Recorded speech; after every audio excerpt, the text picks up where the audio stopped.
भगवान विष्णु माता लक्ष्मी को समझाते हैं कि जो लोग स्नान घर में नग्न होकर स्नान करते हैं उनके साथ क्या होता है। एक बार भगवान श्री विष्णु माता लक्ष्मी के साथ हरिद्वार में घूम रहे थे। माता लक्ष्मी ने देखा कि लोग गंगा में नहा नहाकर हर हर गंगे कह रहे हैं, परंतु सभी लोग दुखी और परेशान दिख रहे थे। माता लक्ष्मी ने आश्चर्यचकित होकर भगवान विष्णु से पूछा, स्वामी, गंगा में इतनी बार स्नान करने के बाद भी इनके पाप और दुखों का नाश क्यों नहीं हुआ? क्या गंगा में अब वह शक्ति नहीं रही? भगवान विष्णु बोले, गंगा में तो वही शक्ति है, परंतु इन लोगों ने पाप नाशिनी गंगा में सही प्रकार से स्नान ही नहीं किया। अगर स्नान सही तरीके से नहीं हुआ तो इन्हें लाभ कैसे मिलेगा? माता लक्ष्मी ने आश्चर्य से कहा, स्नान कैसे नहीं किया? ये लोग तो हमारे सामने नहा नहा कर जा रहे हैं, इनके शरीर अभी तक सूखे भी नहीं हैं, और आप कह रहे हैं कि इन लोगों ने स्नान ही नहीं किया। भगवान विष्णु ने कहा, ये लोग केवल जल में डुबकी लगा रहे हैं, तुम्हें मैं कल इसका रहस्य समझाऊंगा। दूसरे दिन बहुत तेज बारिश हुई, सारी गलियां कीचड़ से भर गईं। एक चौड़े रास्ते में एक बड़ा गड्ढा था जिसमें पानी और कीचड़ भरा हुआ था। भगवान विष्णु ने एक लीला रची। वे स्वयं एक बूढ़े व्यक्ति का रूप धारण करके उस गड्ढे में गिर पड़े। माता लक्ष्मी को उन्होंने समझाकर पास में बैठा दिया और कहा, तुम लोगों को पुकार पुकार कर यह कहो कि मेरे बूढ़े पति गड्ढे में गिर गए हैं, कोई पुण्यात्मा इन्हें बाहर निकालकर हमारी सहायता करे। भगवान विष्णु ने यह भी कहा, जब कोई व्यक्ति मुझे बाहर निकालने को तैयार हो तो इतना और कहना कि मेरे पति सर्वथा निष्पाप हैं, इन्हें वही व्यक्ति छुए जो स्वयं भी निष्पाप हो। यदि कोई पापी इन्हें छुएगा तो वह तुरंत भस्म हो जाएगा। माता लक्ष्मी ने उनकी बात मानी और गड्ढे के किनारे बैठ गईं। आने जाने वाले लोगों से यह बात कहने लगीं। गंगा में स्नान करके लौट रहे लोग वहां से गुजर रहे थे। कुछ लोग लक्ष्मी जी को देखकर विचलित हुए तो कुछ ने अनदेखा कर दिया। कुछ ने कहा, मरने दो इस बूढ़े को, क्यों इसके लिए रो रही हो? कई दयालु और चरित्रवान पुरुषों ने सहायता करनी चाहिए, परंतु लक्ष्मी जी के वचन सुनकर वे भी रुक गए। उन्होंने सोचा, हमने गंगा में स्नान तो किया है, परंतु क्या हम वास्तव में निष्पाप हैं?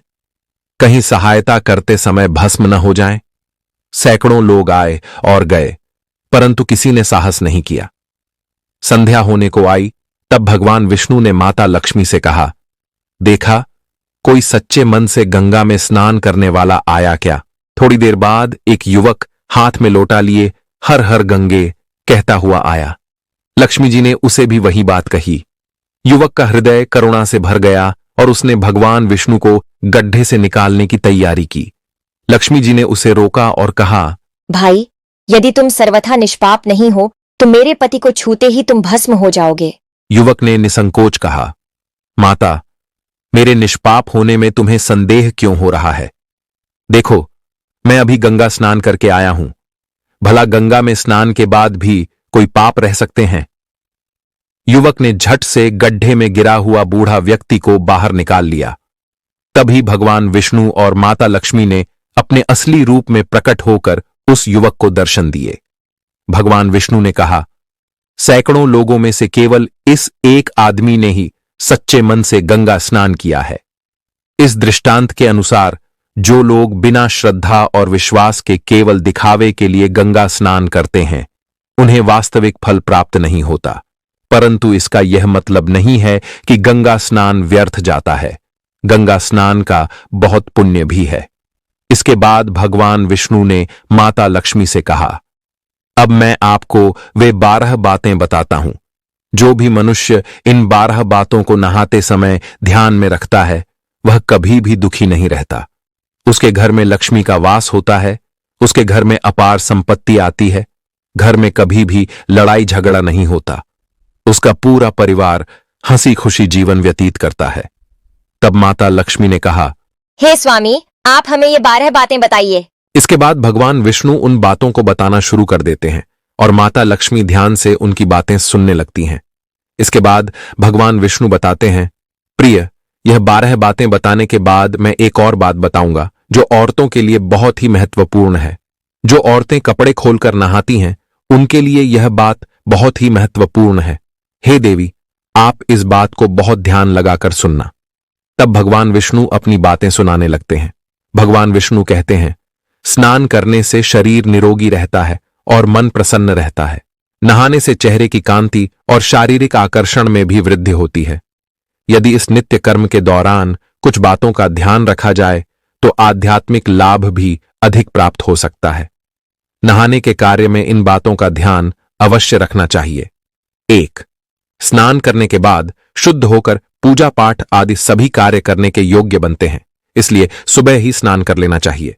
2 शास्त्रों में कहा गया है कि स्नान करने से 10 गुणों की प्राप्ति होती है: रूप, तेज, बल, पवित्रता, आयु, आरोग्य, निर्लोभता, सुविचार, निरोगता और मेधा। 3 शास्त्रों में कहा गया है कि धन, पुष्टि, आरोग्य और मेधा प्राप्ति होती है। स्वास्थ्य चाहने वालों को हर मौसम और हर दिन स्नान करना चाहिए। 4 शास्त्रों में कहा गया है कि सुबह स्नान करने से पापों का नाश होता है और पुण्य मिलता है। ऐसा कहा गया है कि सुबह नहाने वालों के पास नकारात्मक शक्तियां नहीं भटकती, इसलिए सुबह स्नान करना ही उचित है। 5 बीमारी की स्थिति में सिर के नीचे ही स्नान करना चाहिए अथवा गीले कपड़े से शरीर को पोंछ लेना एक प्रकार का स्नान ही कहा गया है। 6 सुबह की लालिमा छाने से पहले ही स्नान करना श्रेष्ठ माना गया है। 7 तेल लगाकर और शरीर को मल कर नदी में नहाना मना है। इसकी जगह नदी से बाहर निकलकर तट पर ही शरीर साफ करके नदी में डुबकी लगाना उचित है।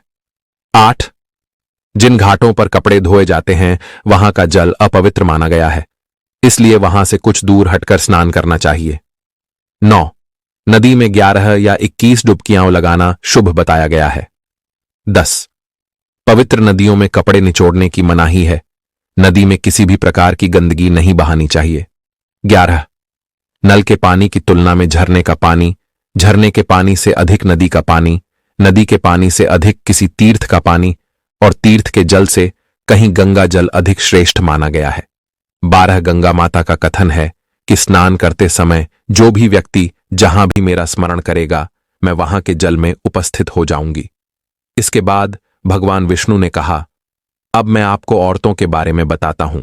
जो महिलाएं कपड़े उतारकर स्नान करती हैं, उनके लिए धर्मशास्त्रों में कुछ नियम बताए गए हैं। हिंदू धर्मशास्त्रों में हर एक चीज के लिए कुछ नियम बनाए गए हैं। इन नियमों में से एक स्नान को लेकर भी बात की गई है।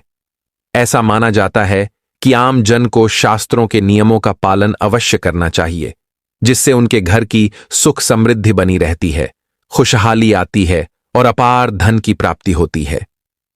माता लक्ष्मी प्रसन्न होती हैं। दरअसल हमारे शास्त्रों में ऐसी कई बातें लिखी गई हैं जिनका हम सदियों से पालन करते आ रहे हैं, लेकिन इन बातों के पीछे के कारणों की जानकारी हमें पूरी तरह से नहीं है। ऐसे ही नियमों में से एक है निर्वस्त्र स्नान करना। आपने अक्सर घर के बड़ों को ऐसा कहते सुना होगा कि कभी भी बिना वस्त्रों के यानी निर्वस्त्र होकर स्नान नहीं करना चाहिए। अगर हम पौराणिक कथाओं की बात करें तो निर्वस्त्र स्नान की मनाही का एक बड़ा कारण भगवान श्री कृष्ण के समय से जुड़ा हुआ है। पौराणिक कथाओं के अनुसार एक बार जब गोपियां सरोवर में स्नान कर रही थीं और वे निर्वस्त्र थीं, तब बाल कृष्ण ने उनकी सभी वस्त्र छुपा लिए। उस समय जब भगवान श्री कृष्ण ने उनके वस्त्र छुपा लिए, तब गोपियों ने अपने वस्त्र वापस लेने की प्रार्थना की। तब भगवान श्री कृष्ण ने उन्हें समझाया कि कभी भी बिना वस्त्र धारण किए स्नान नहीं करना चाहिए। इससे जल के देवता वरुण का अपमान होता है, इसलिए आपको निर्वस्त्र होकर स्नान करने की मनाही की जाती है। यदि आप नहाते समय यह सोचते हैं कि बंद कमरे में आपको कोई नहीं देख रहा है, तो यह गलत है, क्योंकि ईश्वर आपको हर जगह देख रहे होते हैं। यदि आप निर्वस्त्र होकर स्नान करते हैं तो यह मुख्य रूप से जल के देवता वरुण का अपमान करने जैसा होता है। निर्वस्त्र स्नान करने से आपको पाप लगता है और आर्थिक एवं शारीरिक नुकसान हो सकता है। यदि आप निर्वस्त्र स्नान करते हैं तो आपके शरीर पर नकारात्मक ऊर्जा प्रवेश कर सकती है और आपकी मानसिकता भी नकारात्मक हो सकती है। इसलिए हमेशा यही सलाह दी जाती है कि स्नान करते समय कोई वस्त्र धारण करें। बिना वस्त्र स्नान न करें, तभी आपके लिए यह बेहतर होगा। निर्वस्त्र स्नान से शरीर की सकारात्मक ऊर्जा बाहर निकल सकती है और इसका प्रभाव आपके शरीर, मन और मस्तिष्क पर भी पड़ सकता है। गरुड़ पुराण के अनुसार जब आप स्नान करते हैं तब आपके पितृ यानी पूर्वज आपके आसपास उपस्थित होते हैं। यदि आप निर्वस्त्र स्नान करते हैं तो आपको पितृदोष लग सकता है। ऐसे स्नान से आपके पितरों की तृप्ति नहीं होती है और यह घर में पितृदोष का कारण बन सकता है। यह वस्त्र से गिरने वाले जल को ग्रहण करते हैं जिससे उनकी तृप्ति होती है। निर्वस्त्र स्नान करने से पितृ अत्यधिक नाराज होते हैं जिससे व्यक्ति का बल, तेज, धन और सुख नष्ट होता है। इसलिए कभी भी निर्वस्त्र होकर स्नान नहीं करना चाहिए। पुराणों के अनुसार नहाने वाला पानी पूर्वजों के हिस्से में जाता है और निर्वस्त्र होकर नहाने से इसे पितरों के समक्ष बिना कपड़ों के नहाना माना जाता है। शास्त्रों में ऐसी मान्यता है कि यदि कोई निर्वस्त्र स्नान करता है तब माता लक्ष्मी उससे रूठ सकती हैं। इससे आपकी कुंडली में धन हानि के योग बन सकते हैं और आपकी आर्थिक स्थिति खराब हो सकती है। इसी कारण से आपको निर्वस्त्र स्नान करने की सलाह नहीं दी जाती है। शास्त्रों में भी यह बात कही गई है कि निर्वस्त्र स्नान नहीं करना चाहिए। मित्रों, आप सभी माताओं और बहनों एवं भाइयों को हमारी सुनाई गई यह कथा अच्छी लगी हो तो कृपया हमारे चैनल को सब्सक्राइब करें और वीडियो को लाइक करना न भूलें।